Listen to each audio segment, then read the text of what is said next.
Materi pertama mengenai pengertian strategi implementasi kebijakan pendidikan. Nah, konsep strategi secara umum dapat ditandai dengan suatu proses dalam penentuan perencanaan dengan beberapa cara agar dapat direalisasikan sesuai keinginan.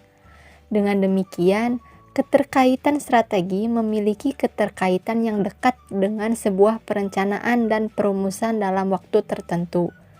Dalam Kamus Besar Bahasa Indonesia, implementasi beristilahkan sebagai pelaksanaan. Selain itu, pengistilahan implementasi seringkali bertautan terhadap suatu aktivitas yang terlaksana dalam pencapaian tujuan tertentu. Kata implementasi berasal dari bahasa Inggris, yaitu to implement, yang memiliki arti mengimplementasikan. Implementasi kebijakan merupakan suatu upaya dalam mencapai tujuan serta sarana dalam urutan waktu tertentu, merupakan definisi menurut Winarno pada tahun 2008. Selain itu, implementasi kebijakan dikatakan sebagai suatu kegiatan yang dilaksanakan dalam suatu kebijaksanaan. Hal tersebut merupakan penyimpulan menurut Muffiz pada tahun 1999. Sebuah kumpulan aktivitas yang dilaksanakan selepas kebijakan dirumuskan merupakan definisi dari implementasi kebijakan. Dengan demikian, dapat disimpulkan bahwa implementasi kebijakan dikatakan sebagai suatu proses dalam menjalankan, menyelenggarakan, serta mengupayakan keputusan kebijakan beserta alternatifnya dengan harapan akan memperoleh suatu hasil yang sesuai dengan tujuan atau sasaran dari suatu kebijakan.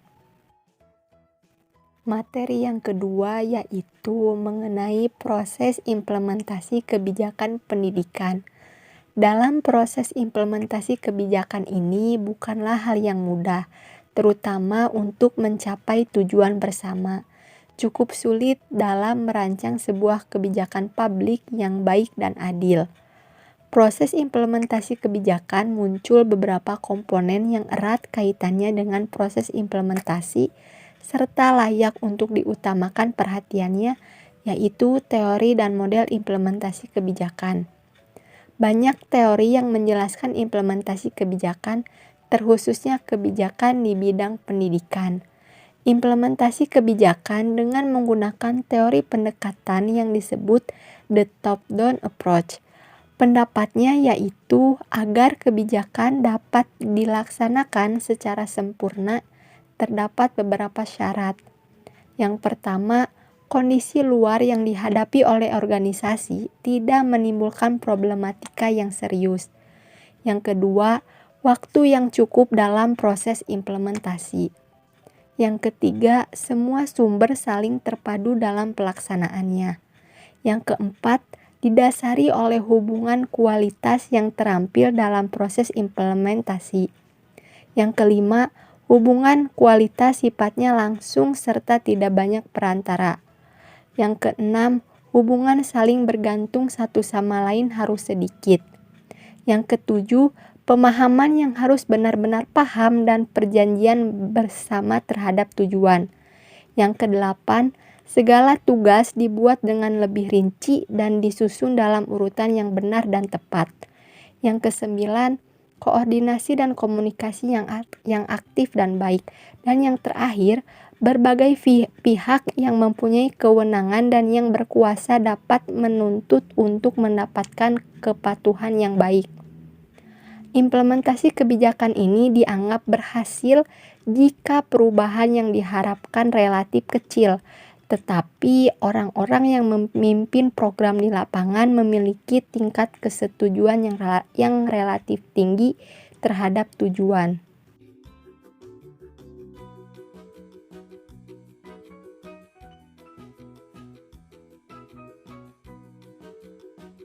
Nah, materi selanjutnya yaitu pendekatan dalam implementasi kebijakan.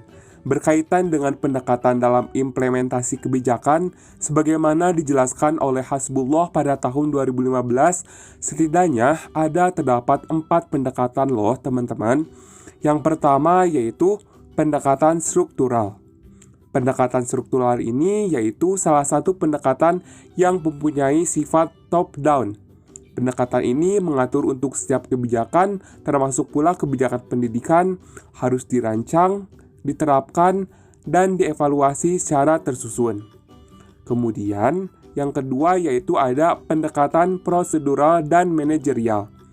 Pendekatan ini dikembangkan dalam mengatasi berbagai kelemahan dalam pelaksanaan pendekatan struktural.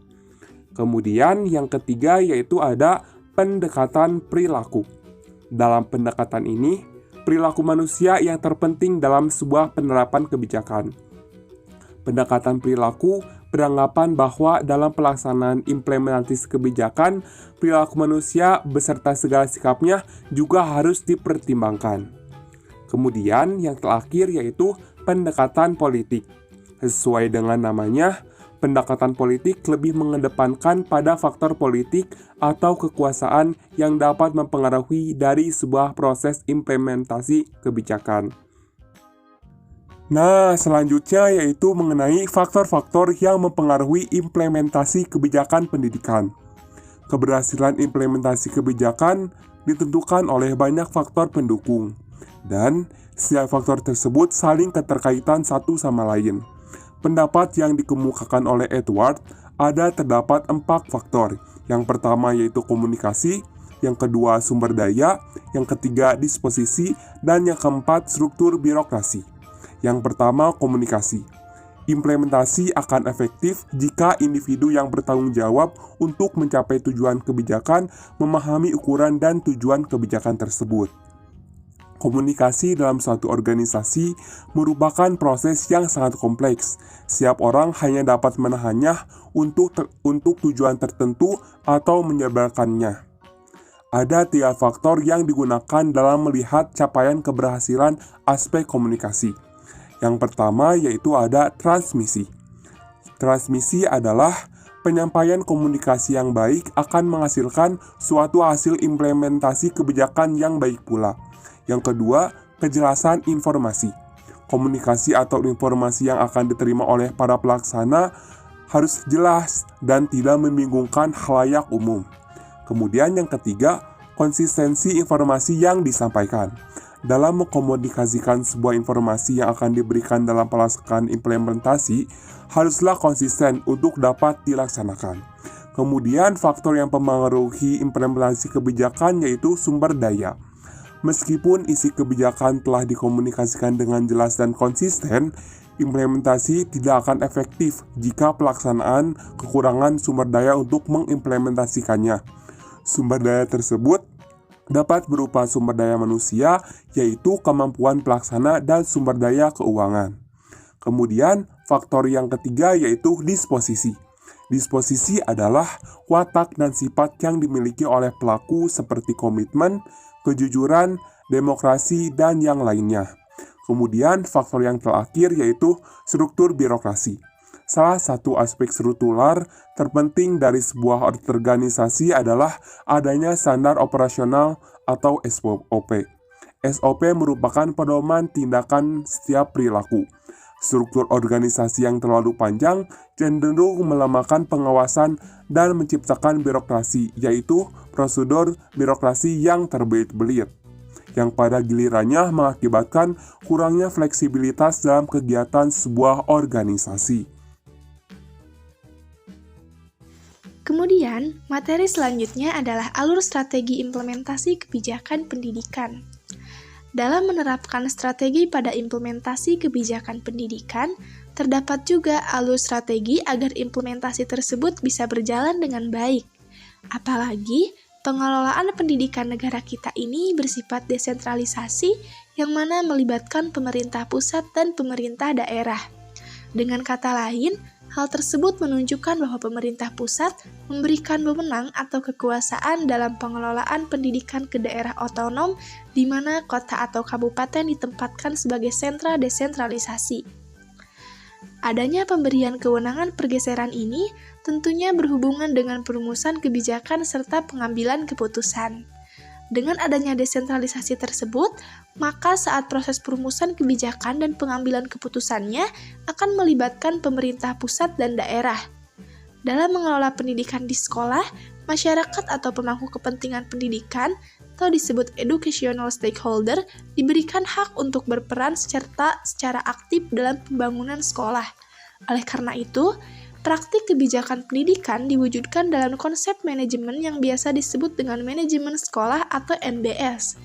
Dalam sistem MBS ini, sekolah diberikan kekuasaan untuk mengelola sekolahnya sendiri sesuai visi dan misi yang sudah ditentukan oleh sekolah tersebut. Selain sekolah, tentunya pemangku kepentingan juga diikutsertakan dalam pemberian kekuasaan tersebut. Nah, meskipun pengelolaan pendidikan di Indonesia bersifat desentralisasi, tetapi terdapat beberapa tahap agar suatu kebijakan dapat diterapkan secara merata ke setiap daerah di Indonesia. Hal tersebut terdiri dari 3 tahap, yaitu tahap sosialisasi, tahap piloting, dan tahap diseminasi.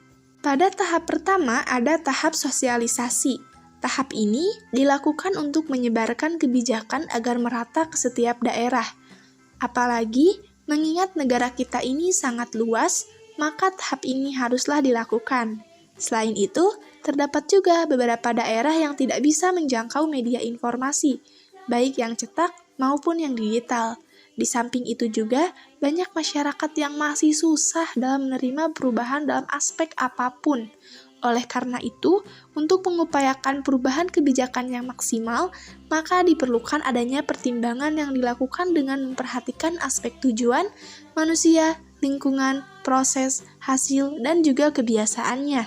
Dengan demikian, saat proses sosialisasi kebijakannya pun harus mempertimbangkan aspek-aspek tersebut. Yang kedua, ada tahap piloting. Untuk memastikan pelaksanaan kebijakan ini tidak menimbulkan resiko, maka harus dilakukan uji coba yang dapat diterima masyarakat atau biasa disebut akseptabilitas. Lalu, uji coba tersebut harus bisa dipertimbangkan dengan baik, yakni dengan terkonsep, operasional, dan dari aspek pembiayaannya atau yang biasa disebut akuntabilitas. Kemudian, uji coba ini juga harus berlaku untuk sekolah lain atau yang disebut replikabilitas, dan setelah percontohannya selesai, kebijakan dapat dilanjutkan atau yang biasa disebut sustainabilitas.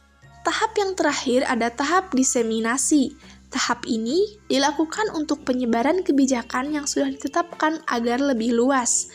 Pada tahap diseminasi ini akan membutuhkan anggaran yang besar dan harus memadai, baik itu fasilitas maupun pendanaan dari pemerintah, terlebih kepada daerah dan sekolah yang fasilitasnya belum memadai. Selanjutnya, problema dalam implementasi kebijakan pendidikan. Dalam sebuah pelaksanaan kebijakan pendidikan, pasti terdapat interaksi di dalamnya, baik interaksi antar guru, interaksi guru dengan perangkat sekolah lain, dan mencapai hubungan yang kompleks. Terdapat 2 hal yang harus diperhatikan dalam implementasi, yakni yang pertama, perumusan tujuan aturan atau kebijakan harus sesuai dan melibatkan sasaran. Yang kedua, dana dukungan harus memadai. Tanpa sarana, politik tidak akan pernah terwujud. Dalam implementasi sebuah kebijakan, pada kenyataannya selalu ditemukan berbagai hambatan atau masalah. Berikut beberapa faktor problem yang terjadi dalam mengimplementasikan kebijakan pendidikan. Faktor yang pertama adalah faktor organisasi. Kebijakan itu pastinya ditujukan dan menargetkan organisasi atau masyarakat dalam pelaksanaannya. Karena berhubungan dengan banyak masyarakat, tentulah kita menemukan perbedaan kepentingan dan perbedaan persepsi antara masyarakat atau lembaga pemerintah atau juga lembaga swasta. Perbedaan inilah yang sering menimbulkan masalah dalam koordinasi dan kepatuhan juga ketaatan terhadap lembaga yang lebih tinggi. Lalu yang kedua ada faktor politik.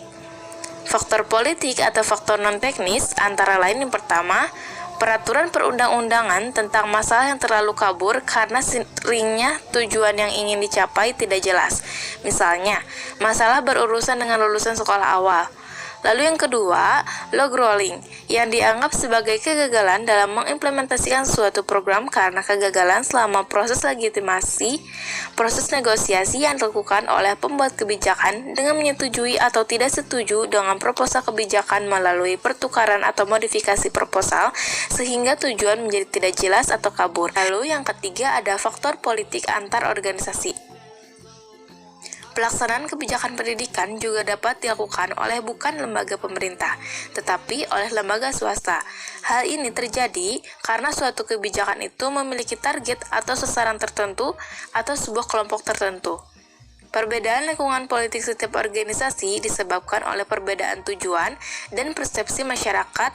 Dalam konteks hubungan antara organisasi politik atau pelaksana ini dibagi menjadi dua. Yang pertama ada struktur implementasi vertikal atau implementasi kebijakan pendidikan akan berhasil apabila didukung oleh keselarasan antara pemerintah daerah dan pemerintah pusat dalam mengimplementasikan pedoman yang telah ditentukan.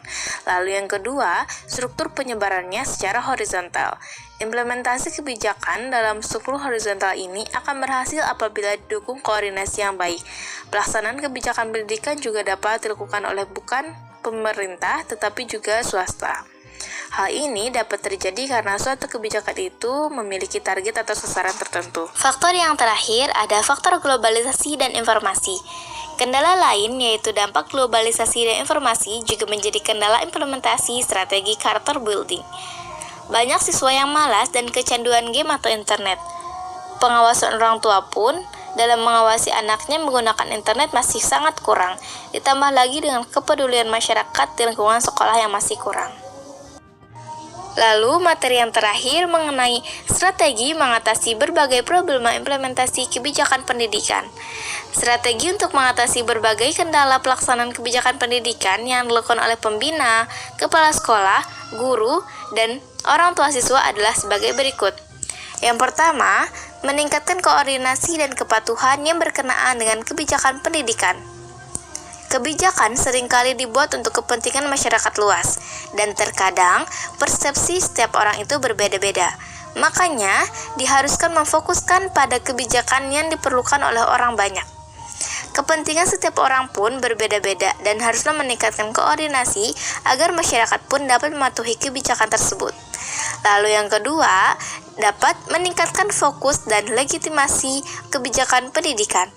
Kebijakan yang dibuat harus jelas arah dan sasarannya siapa, agar kebermanfaatan kebijakan tersebut dapat dirasakan dengan maksimal. Proses legitimasi suatu peraturan atau kebijakan sangat diperlukan, karena apabila suatu kebijakan sudah diresmikan dan dilegalkan, masyarakat pun akan mengikuti dan patuh terhadap kebijakan tersebut. Lalu, strategi yang ketiga, meningkatkan kualitas profesional guru. Peningkatkan profesionalisme guru dicapai dengan menyelenggarakan pelatihan profesionalisme guru di tingkat lokal maupun nasional.